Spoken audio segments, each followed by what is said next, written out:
evening and welcome to the Aegean port city of Jaffa for the launching of I24 News, your newest channel broadcasting from the heart of the Middle East.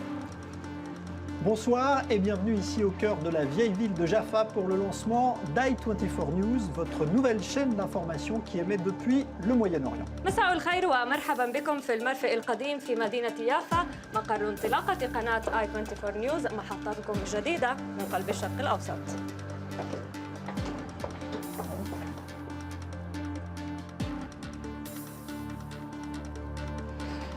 It is from this very port where civilizations and religions are intersecting for thousands and thousands of years.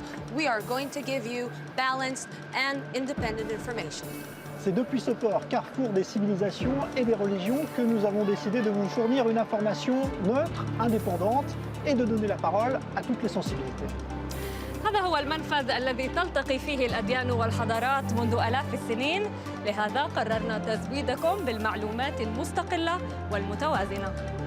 Here, every day, religions are interacting for thousands of years. We are going to present you from the heart of the port, the studios of I24 News. Ici, chaque jour, toutes les religions se côtoient et nous allons maintenant vous faire découvrir les locaux d'I24 News. هنا تلتقي الأديان والحضارات في كل يوم، لذا ستتعرفون على استديوهات قناة I24 نيوز.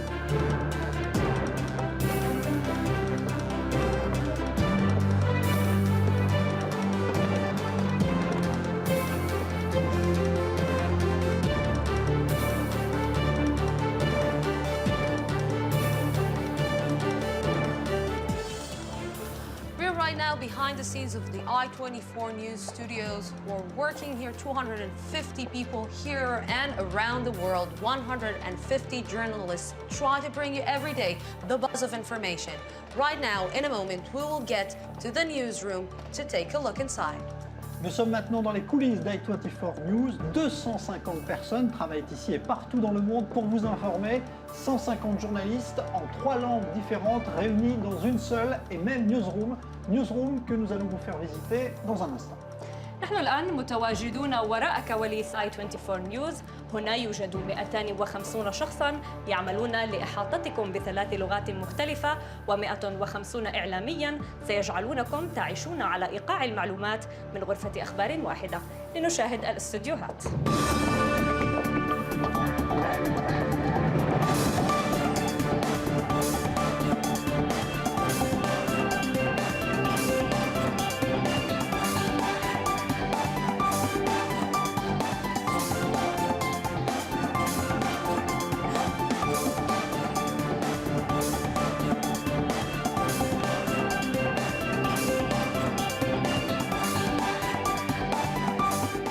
I24 News broadcasts in 3 different languages, French, English, and Arabic, with teams that work together where everyone debates and brings their knowledge for the sole purpose of giving you, the audience, the best possible information and coverage.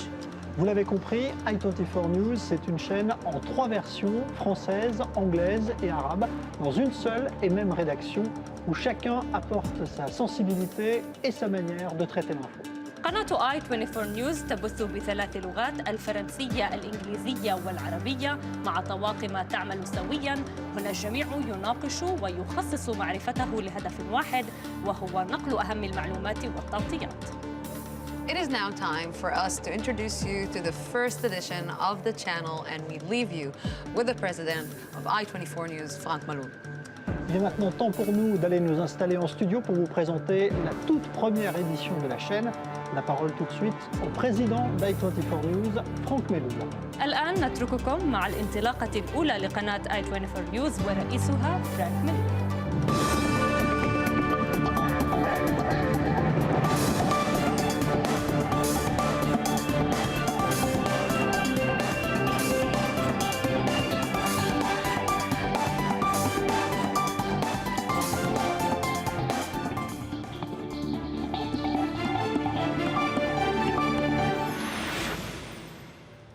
It's time for me to officially launch I24 News. I'd like to first pay homage to the teams that have been working for months to allow this channel to become a reality tonight. I'm excited on this historic and emotional moment to bring a new perspective to the international media stage, one of the Israeli society and all its complexity in English, French, and Arabic. Tahia I24 News. Long live I24 News. Longue vie I24 News. Et je dis top antenne.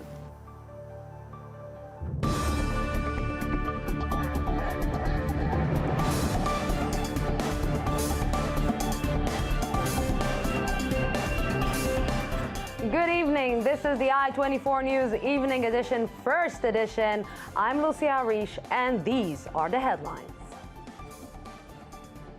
Israeli Prime Minister Benjamin Netanyahu faces stark choice in wake of the EU's directive on settlements, the Panama Canal, a North Korean vessel, and 200,000 sacks of brown sugar.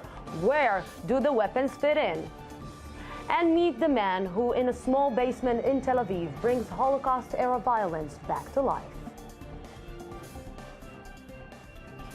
Good evening again, and we begin. The European Union's new directive on Israeli settlements sent shockwaves through the Israeli government and caused much outrage. It also leaves the Israeli government and especially Prime Minister Benjamin Netanyahu with a stark choice.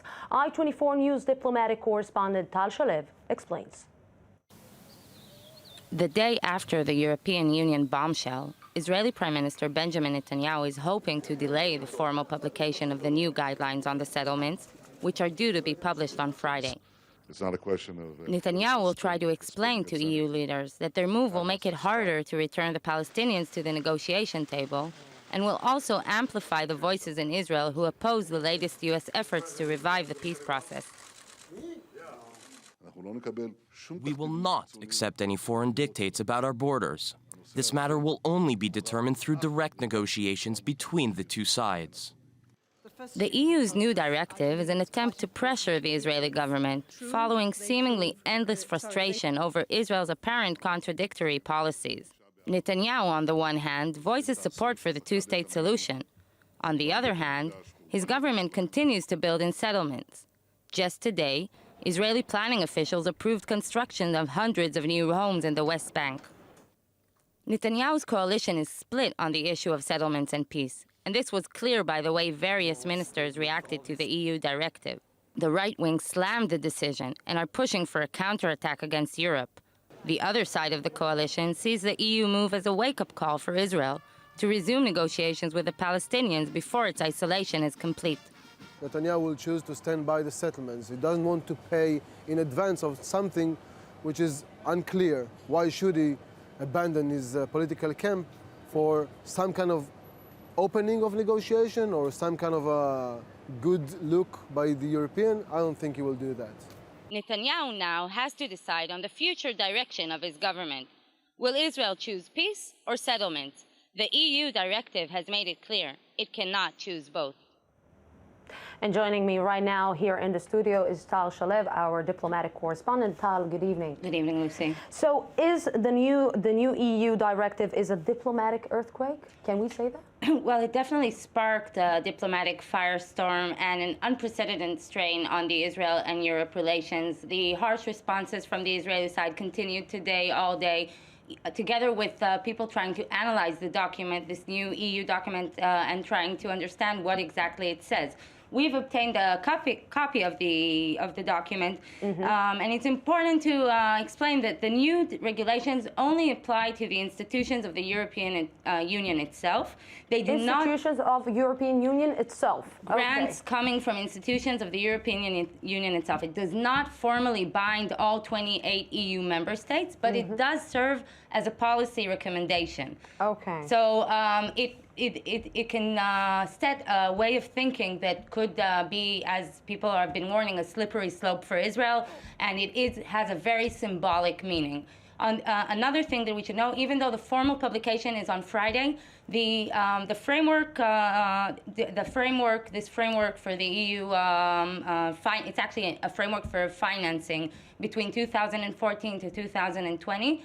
it only starts at 2014. So actually, Israel has a few months to try and compromise with the EU's and maybe try and get this a better agreement, or not agreement, a better directive from the Israeli side. So what we heard from Israeli Prime Minister Benjamin Netanyahu was a very hard response to this decision. What is he going to do now? Well, yesterday Netanyahu summoned some senior cabinet ministers. He had a very strong, as you said, a very strong response. Today, he's already thinking forward. So Netanyahu intends to speak to Catherine Ashton from the European Union, and the foreign ministry and other ministers have starting to have talks with their European counterparts. They're trying to explain that the timing is so bad because of Kerry's, because of the U.S. Secretary of State, not his visit, but his efforts, because everything that happens is that we're already hearing Israeli voices saying no to any gestures to the Palestinians.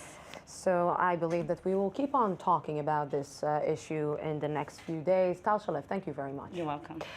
And on his sixth visit to the region, as U.S. Secretary of State John Kerry held a series of meetings in Amman today with Arab officials, the focus, his continued effort at restarting Israeli-Palestinian peace talks and gathering essential support from Arab nations.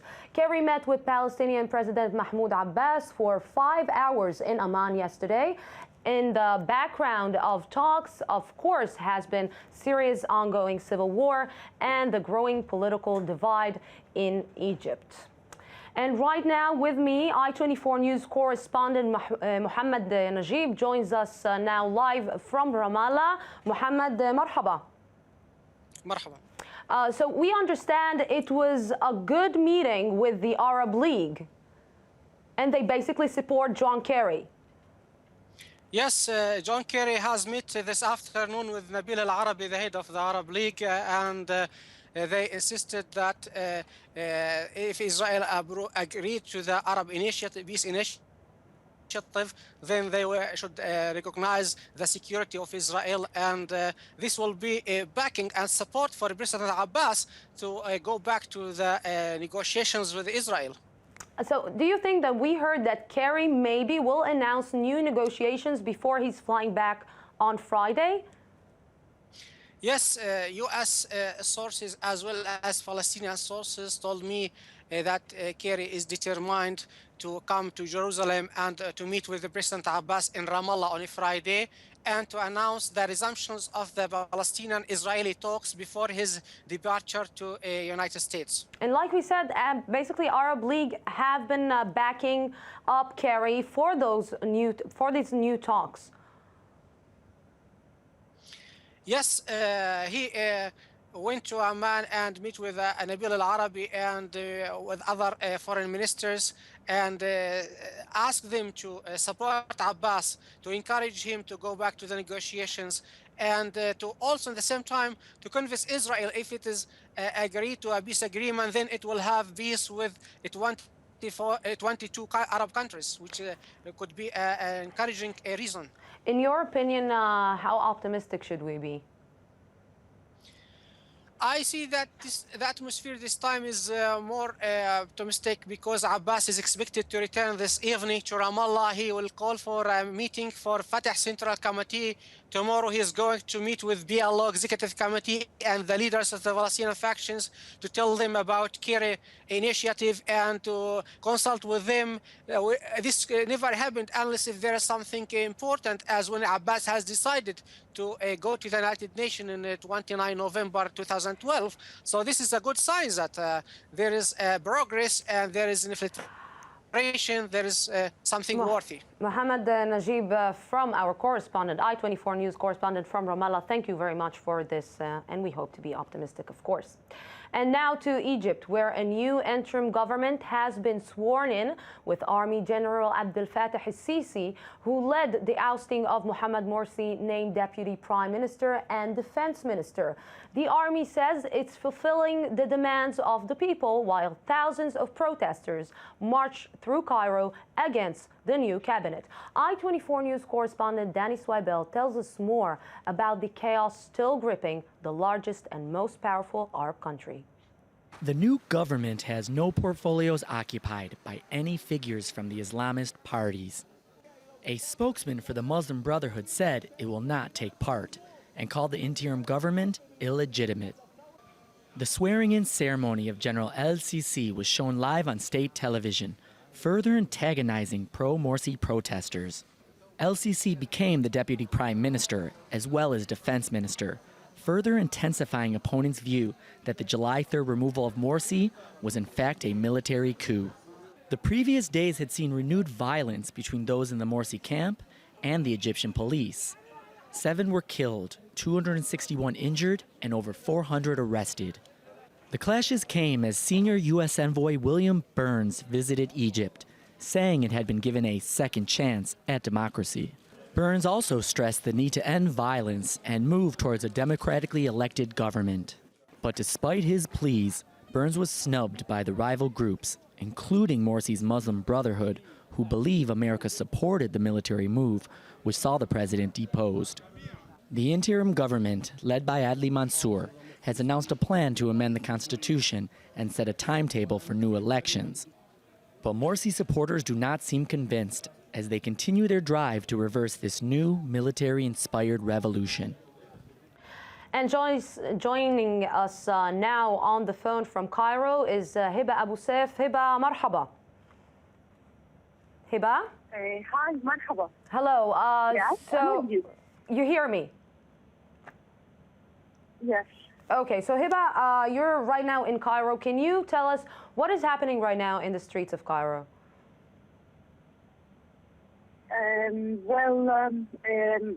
You know, the people who supporting Morsi are making very problems right now in Cairo streets, here and there. But let me tell you that not only our military is standing for them, the people also, the people of Egypt also stand against those supporters for Morsi. Do you think, Hiba, do you think that really it is the will of the people? Are we talking about the army says that he's fulfilling the demands of the people? Is this really what the people want? Well, let me tell you that the majority of our people here in Egypt are very supporting to the military, and the military is supporting the people. So it's almost the same here in Egypt. In case we have some problem from these supporters for Morsi, and the military is not present in this location, the people are calling the military, and they also control this problem as soon as they can. Tell the military come and control these people. So here in Egypt, we and the military, we are the same one. We are not afraid of our military, or as you know, that they say all the time that the military want to control our country and all this stuff.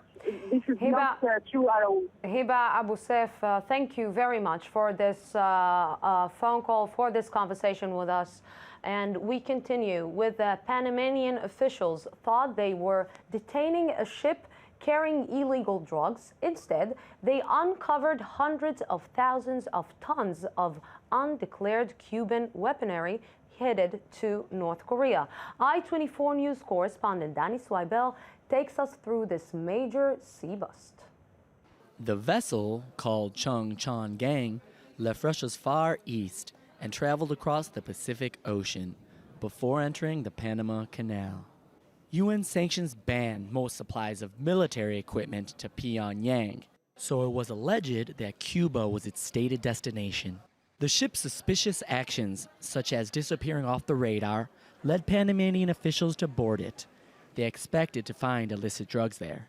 But hidden underneath several 100,000 tons of sugar, the officials, led by no less than Panama's president himself, found instead a large supply of Cuban undeclared military cargo. We will open up the cargo to friends, probably the United Nations, United States, England, but a country that has the capacity to work out what is in the containers. Cuba confirmed that it had indeed sent over 240 tons of defensive weapons to the North Koreans, including 2 anti-aircraft missile complexes and even 2 fighter planes. But they stressed that the weapons were obsolete, over 5 decades old, and was sent out strictly for repair and was meant to be returned to Cuba. We're going out for a break, and right after it, as anger in the U.S. still flares over the Zimmerman verdict, a look back at the country's racial history, and meet the man who, in a small basement in Tel Aviv, brings Holocaust-era violence back to life. Don't go anywhere. We'll be right back here.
Welcome back. 1.8 million. That's the number of people displaced by the fighting in Syria.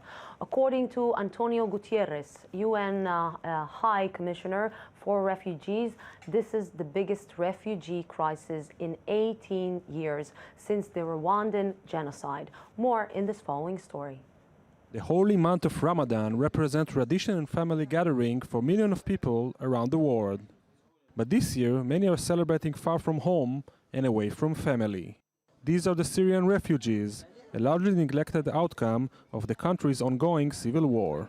The United Nations High Commissioners for Refugees said today that the Syrian refugee situation is the worst since the Rwandan genocide in the 1990s. This crisis has been going on for much longer than anyone had feared, with unbearable humanitarian consequences.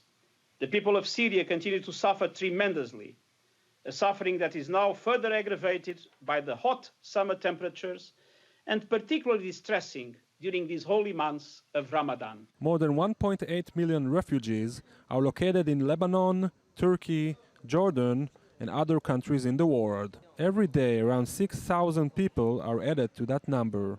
The refugees have to face enormous obstacles in their new life.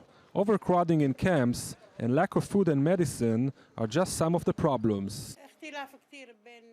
The difference is big between Syria and here. Our situation is so bad here, more than you can imagine.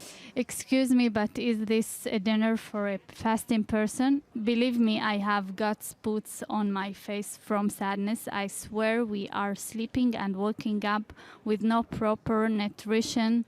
We have no energy. But while the cannons are still roaring in Syria, the refugees can only hope for a better Ramadan next year. 1.8 million, yes. In Lebanon, militants assassinated a well-known supporter of Syrian President Bashar al-Assad early this morning, in the latest sign that the Syrian conflict is spreading. Mohammed Dirar Jamo, a commentator who worked for Syrian state media and has often appeared on Arab TV channels, was shot by gunmen outside his house. Only yesterday, a Hezbollah convoy was targeted by a car bomb. Together, the two attacks suggest a targeting of President Assad's allies in Lebanon. And in Italy today, the trial of Francesco Schettino got underway. Schettino, dubbed as the Captain Coward in the media, became the subject of anger and embarrassment when wiretapped calls revealed he abandoned his sunken cruise ship during evacuations. I-24 News reporter Charles Biblitzer has the story. The trial of Francesco Schettino, captain of the Costa Concordia cruise ship, which capsized off Italy's coast last year, began Wednesday. The giant Concordia crashed outside the Tuscan port of Giglio in January 2012 after it struck rocks during a maneuver that brought it into shallow waters. The tragic event, which garnered global attention and put the cruise industry's safety standards into question, killed 32 people. Captain Schettino, who left the ship before all its crew and passengers had been rescued, faces charges including multiple manslaughter and abandoning ship. His lawyer, however, has called for people to not jump to conclusions. Our intention is the same as it has been from the beginning, which is to ascertain the truth in the most complete way possible. And this will be useful also to be able to understand what his real responsibility should be. He has never shied away from his responsibilities, but it is only fair that he is treated justly with the responsibility of a captain. This is something we have been very clear about. He was the captain, but it is the right that for certain things he should be the point of reference, but it is not right to blame him for responsibilities that he did not have. If found guilty, Schettino could face up to 20 years in prison. Also in court today in Cleveland, Ariel Castro, the man charged with kidnapping and raping 3 women, holding them captive in his home for over a decade. The story has captivated the U.S. since the women were freed in early May. Just last week, the women released a video on YouTube thanking people for their support. Castro faced arraignment today on 977 counts, included aggravated murder of fetus and rape and assault. Riots have broken out in India's eastern state of Bihar after at least 22 children died and dozens more were taken ill from eating a tainted school meal. More on this story, on this ongoing story, in the following report. The rage of parents whose children were poisoned by public school meals yesterday in eastern India has translated into rioting in the streets of the town of Chhapra. Crowds smashed police booths and pelted stones at a police bus. The protests follow the poisoning of over 50 children under the age of 12 and some school staff who fell sick after eating the free school lunch. 21 people have already died, and there are fears the death toll could rise since some of the children hospitalized are in critical condition. India's midday meal scheme provides free food to about 120 million children to try to boost attendance, but has often suffered from poor hygiene. A senior local education official said that it is suspected that the Bihar poisoning was caused by insecticides in vegetable or rice.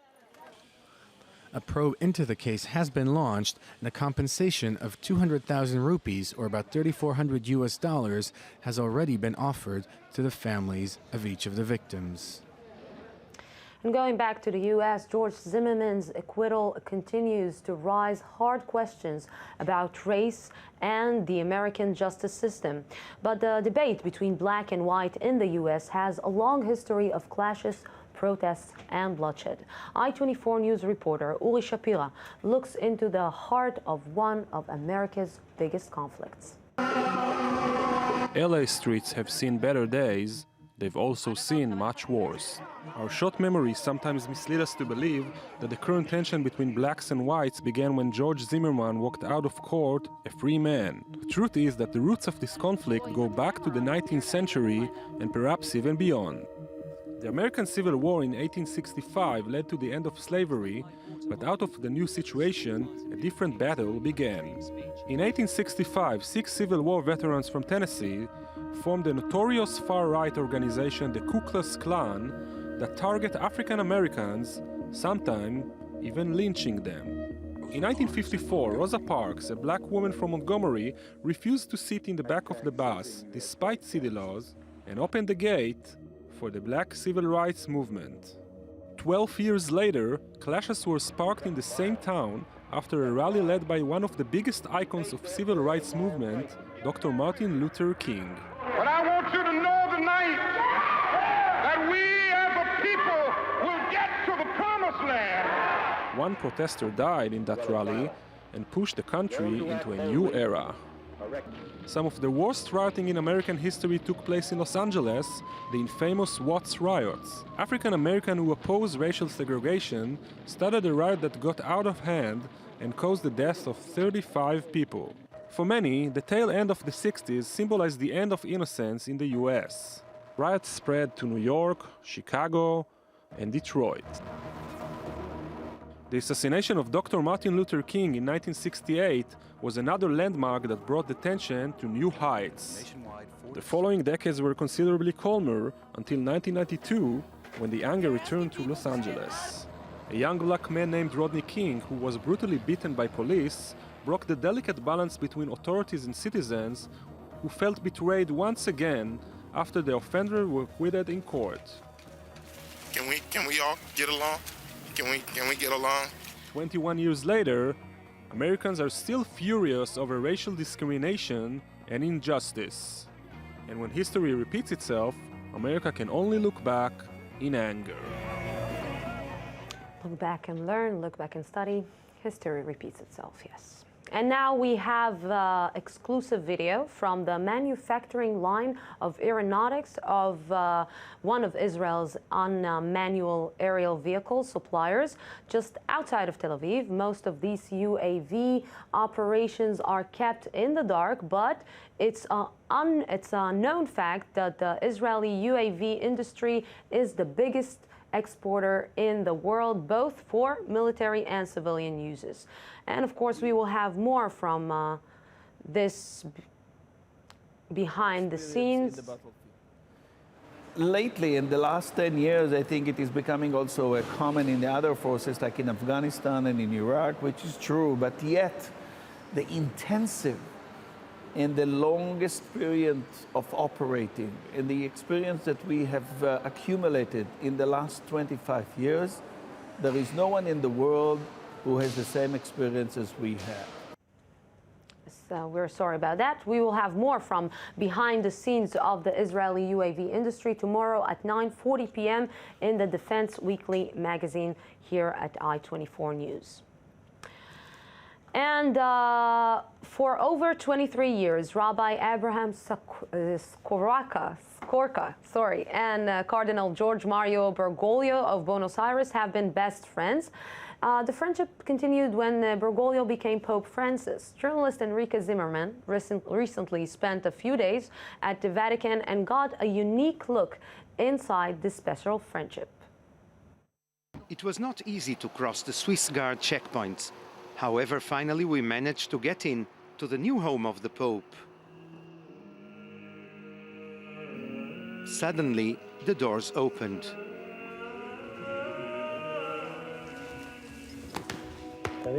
How are you? What a pleasure. Welcome. Thank you so much. Pope Francis, it's a pleasure to meet you. Thanks for coming with my friend. We have worked so much together. Many years, isn't it? Yes, so many years. It's a pleasure. We are all coming from Israel. Thank you very much. The idea is to send a message to Israel. Well, our friendship is an example that dialogue is possible, and friendship is possible. This is the message. This is the best message that we can convey to Israel. And may God bless Israel with peace. And may Rome and Jerusalem join together in peace. The Pope and Rabbi went to have lunch together. But suddenly, the head of the Catholic Church comes back. Please forgive me. I thought you were leaving, and he just told me that you were staying. So please come and have lunch. These are simple vicar's habits. That was a small, brief introduction to the story we will be running in our Insight magazine in on 9:40 after us. Every once in a while, we encounter a story quite unlike any other. That is the case with Amnon Weinstein. In a small basement in central Tel Aviv, Amnon breathed life into musical instrument with a tragic history. I-24 News correspondent Shachar Peled takes us inside his extraordinary line of life. Isaac Stern, when they asked him why Jewish people are playing the violin, he said because it's the most easy instrument to pick up and to run away. Amnon Weinstein has a unique line of work. Over the years, he has located and restored violins that belonged to Holocaust victims, then brought them to be played in orchestras all over the world. I was hooked by the subject, and then I had a talk on the radio, and I asked for stories. And you know what is a snowball? 1 violin, 2 violins, 3 violins. Today we have 46 instruments in this project, from different stories. All these violins that we are restoring, we are putting them in a condition to play in concert hall. And then we understood the power. When you are talking music and Holocaust, it's easier to people to accept, to listen. His personal history is interwoven with the Holocaust as he mourns the loss of hundreds of his extended family. The Germans took care of it, all of them. My sister once have done a calculation, and she arrived to 360, 380 people. You know, Jewish family, this was a tribe. Hidden in a basement in central Tel Aviv, Amnon's workshop is a world of its own. He pays tribute to Holocaust victims through his work and believes this is the best way to remember them and continue their legacy. There are violins that people played in the Holocaust, but we don't know their names. We don't have any information. Reason is, the Germans use this musician, like the orchestra in Auschwitz, that played, and in the morning, in the evening, when all these prisoners were going to work and coming back. Beside this famous sign, Arbeit macht frei, 500 meters from there, there was a kind of a wall, and they were playing there.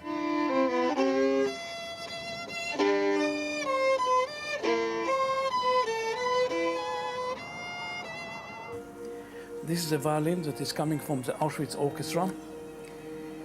It's completely restored now. A year ago, Amnon received an unusual delivery.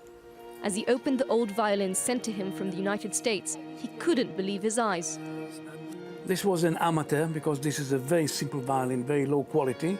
And he went to the local violin maker, and the guy, without to tell anybody, opened the violin, wrote Heil Hitler, 1936, and the swastika. Closed the violin, gave it back to this poor guy, and the guy played on it until the end of his life with Heil Hitler. This is something you would repair, or? Never. It's going to stay like that for the next 1,000 years. That's finished. Amnon dedicates a story to each instrument and prepares them for performance. The Violins of Hope project, in which his restored violins are played in concerts, has been his baby for the past decade, breathing a new life to these symbols of tragedy. The violin is imitating all the beauties of the human sound, human voice. So that's why so many people play the violin. And joining me here right now in the studio is our correspondent Shachar Peled. Good evening, Shachar. Good evening, Lucy. How did it feel to take part or to be able to see this kind of history right in front of your eyes? It was so exciting. It's really hard to bring into words, but this is something not only Jewish people connect to, this is something everyone in the world who knows what happens in the Holocaust and is connected to World War II in any kind of way can understand how music and such musical instruments which have been repaired over the years can bring back so many memories and a history which has been a part of the entire world and has been very, very hard and yet something that must be remembered. for the years. Shahar Peled, thank you very much for this unique story. And coming up after the break, our evening edition continues with the I-24 first daily debate. Don't go anywhere.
Good evening again and welcome back for our first ever daily debate. Tonight we will be looking at the continuing chaos in Egypt and its implications for this in our region. To discuss this issue with me is Ghouti Sinai. Hello, good evening. Our Deputy Chief Editor of I-24 News website, which is launching today too. Yes. And of course, here is Dr. Guy Bechor, Middle East analyst. Thank you for having me and good luck. Thank you very much. Thank you very much. So we're here to discuss how is the situation in Egypt is going to affect us, going to affect the region, going to affect maybe even the Arab world. Well, the deadlock is on, as you see, and you can see the huge rivalry between political Islam, which is the Muslim Brotherhood and part of the Salafist, and nationalism, Arab nationalism. And this is a huge struggle. And you can see the conflict in one country, but this is something which is regional.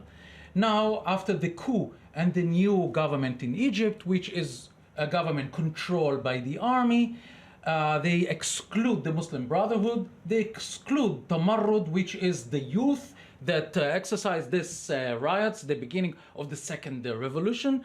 They exclude also the Salafists,